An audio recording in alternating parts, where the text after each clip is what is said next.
is your girl Wakeji Kamore, and welcome to Reflections by Wakeji Kamore. We are in Ezra Chapter 1. Ezra Chapter 1. Kama hujasoma hii chapter, you know how we do this. Please just pause this recording and read the chapter for yourself. It only has 11 verses. As in hiyo ni kufumbua, ushamaliza kusoma. So please, pause this recording, read the chapter for yourself, understand what is happening in this chapter, and then let's talk about it, because I'm going to give a very short summary of what's happening in the chapter, and then I'm going to give my lessons. So, I'm going to assume that you have been obedient and that you have read the chapter for yourself. Kama hujakuwa obedient, Mungu anakuona. So, okay, this is Ezra chapter 1. And I'm actually going to read most of it because it's a very short chapter. And it says that in the first year of King Cyrus of Persia, the Lord fulfilled the prophecy that he had given through Jeremiah. And he stirred the heart of Cyrus to put this proclamation in writing and send it through his kingdom. So first, kwa nini tunaongea stories of Persia? As far as we are concerned, these guys were exiled to Babylon. Persia inaingililia wapi kwa history yote? All right, so one of the things that you need to realize is that Persia conquered Babylon. Babylon was a really, really strong king until there was this king called Nebuchadnezzar. Munakumbuka Nebuchadnezzar? The one who at some point God made him walk on all his 4 legs, 2 legs and 2 hands, and he was eating grass. That one I think was the last king of Babylon, and then at that time it was conquered by Persia. You remember that at one more of his drinking sprees and parties, he said, bring all the things and all the golden cups, all the silver cups that were in the Lord's temple that had been captured when we were taking over Jerusalem and Judah, and let's party with them. And then the hand of God went and wrote, Mene teke something. Your kingdom is soon coming to an end. That is the season when Babylon was being captured, or rather was being captured and conquered by Persia. So yes, there's a lot of that has happened, but all you need to know is that Israelites saizi wako kwa mikono ya Persia. For now, that is all you need to know. So yes, so the king of Persia at that point is called King Cyrus, and the Lord says that the Bible says that the Lord stirred the heart of Cyrus, so that he can make a proclamation and put it in writing. And it is important that it was put in writing, and we are going to see this in chapters that are going to be like either chapter 4 or chapter 5. We're going to see why it was important that this was put in writing and it wasn't just said, because there's a king who goes to refer and say, I need to know which king allowed Jerusalem, the temple to be rebuilt. And this proclamation was found written in a writing. And that is how they were, after a lot of opposition, they were allowed to continue building the temple. If this had not been written in writing, hiyo ingekuwa kama story ya Jaba, na sasa hiyo temple haingekuwa rebuilt. Anyway, so he stirred the heart of Cyrus to put this in proclamation, in write it, and to send it through his kingdom. And the proclamation said that the Lord, the God of heaven, has given me all the kingdoms of the earth, and he has appointed me to build him a temple at Jerusalem, which is in Judah. Any of you who are his people may go to Jerusalem in Judah to rebuild this temple of the Lord, the God of Israel, who lives in Jerusalem. And may your God be with you. Wherever this Jewish remnant is found, let their neighbors contribute towards their expenses by giving them silver and gold and supplies for the journey and livestock, as well as voluntarily offerings for the temple of the God in Jerusalem. Isn't that amazing? That first he tells people this is seriously the Lord stirring him, because King Cyrus was not, he was an idol worshiper. He was a pagan king. It's not like that he even knew this God, or rather he was worshipping this God. But really seriously, the Lord had stirred his heart. And also then God continued to stir the hearts of the priests and the Levites and the leaders and the tribes of Judah and Benjamin to go to Jerusalem to rebuild the temple of the Lord. First, there was a lot of stirring happening in this chapter. The Lord stirs the heart of Cyrus. The Lord stirs the heart of the priests and the Levites to go back. Because remember, if you've been somewhere else for 70 years, you probably have a life going on there. You've probably made yourself comfortable. So you need the Lord to stir you up for you to see the need to go back.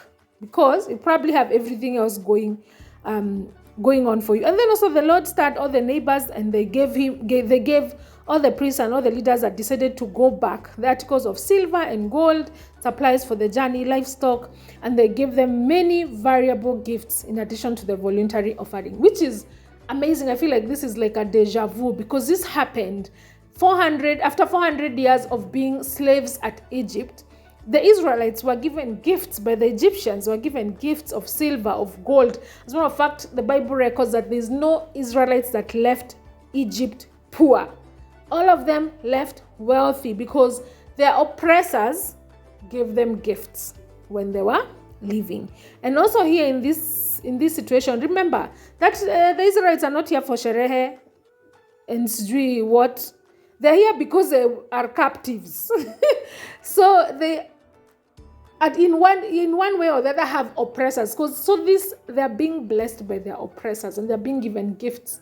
They're being given silver and gold and livestock and sacrifices for this temple that they are going to rebuild. So I feel like it's a deja vu, and it's a thing that we've seen happen. This is the second time it's happening, where an oppressor becomes the blesser. So yes, the other thing that happens in this chapter is that all the things that had been kept, all the things that had been, I don't think it's all of them, rather the ones that remained. There were some that had been safely kept from the temple that had been initially built by Solomon, are still there. There's 30 gold basins, there's 1,000 silver basins, there's silver incense burners, those are 29 pieces, there are gold bowls, there are silver bowls, and other items. In total, 5,400 articles of gold and silver had been safely kept because they had been captured from the temple in Jerusalem 70 years ago. Now they have been given to the leader who is leading this first return, and this priests and Levites are going back to rebuild, and they have been given back to him. Just like, mkimaliza hiyo temple, mweke hizi vitu zenu ndani ya hiyo temple, which is amazing, because I'm like, clearly the Lord knew that there was going to be, of course he knew there was going to be a rebuild of this temple, because it's a promise that he had made, and now he is keeping the promise. So what are the things that we can learn from this chapter? First thing that I find is that when it is time for your restoration, nothing can stop it. It doesn't matter whether, it didn't matter whether now the Israelites were no longer even captives of Babylon. They have been captives of Babylon, they have been captives, as in they have been transferred as far as who is leading that nation. So now they are captives of Persia. And these are not even people who knew the Lord. These are not even kings that were worshippers of God. These were kings that were pagan gods. So it didn't matter what was the situation. It was time for restoration, and nothing could stop it. And nothing could stop the promise that God had made, that after 70 years in exile, that the Lord will allow them to go back, that the Lord will allow the temple to be rebuilt.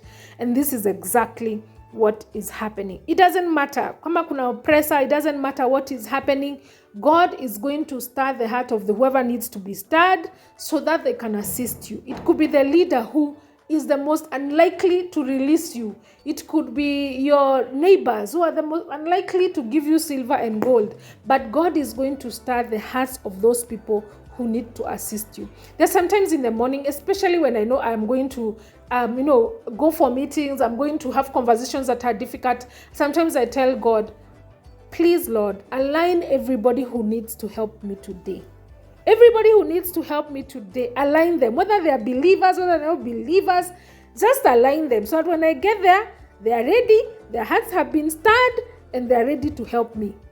And may the Lord also stir my heart to whoever it is that I need to help. That whenever it is that person comes, I'm already stirred, I'm already aligned, and my heart knows that I need to help this person because the Lord has stirred my heart. And then another thing that I learned is that God kept these temple articles of gold and silver safe. I mean, even when Nebuchadnezzar was doing all those things that he was doing, he took them. But he was the one who took them from Babylon. And when it looked like it was such a dire situation, like, oh my God, all the things that were in the temple have been taken. Even when it seemed so bad, God was still working out that horrible situation into his plan of restoration. He knew, because the other things that they would have been taken, and would have been distributed to the people who had come to conquer Jerusalem. na kila mtu angejishindia kikombe na kila mtu aende na kikombe yao kwao, then 70 years later how would they have been found? So even when Nebuchadnezzar was taking those things from the temple, even when he was busy looking like he's just having sherehe with those things, all those things that look like terrible situations that is happening, is that they were still in God's plan of restoration. So ask yourself, what terrible thing is happening in your life? And you're like, Yani, how can this be happening in my life? Can you even consider that it is still in God's plan? That God can still change that situation around and make it a story of redemption and restoration. I think God is capable of turning even the ugliest situations of our lives and in our lives to making them part of a beautiful restoration story, part of a beautiful victorious story, part of a beautiful future. If only we would just trust and know that God has our back and that God knows what he is doing. I think that's the most important thing. Just know that God has our back and he knows what he is doing. All right, there it is, guys. Remember that when it is time for your restoration, nothing can stop it. That God stirs the heart of people, even the ones that are most unlikely to be helping you, will help you.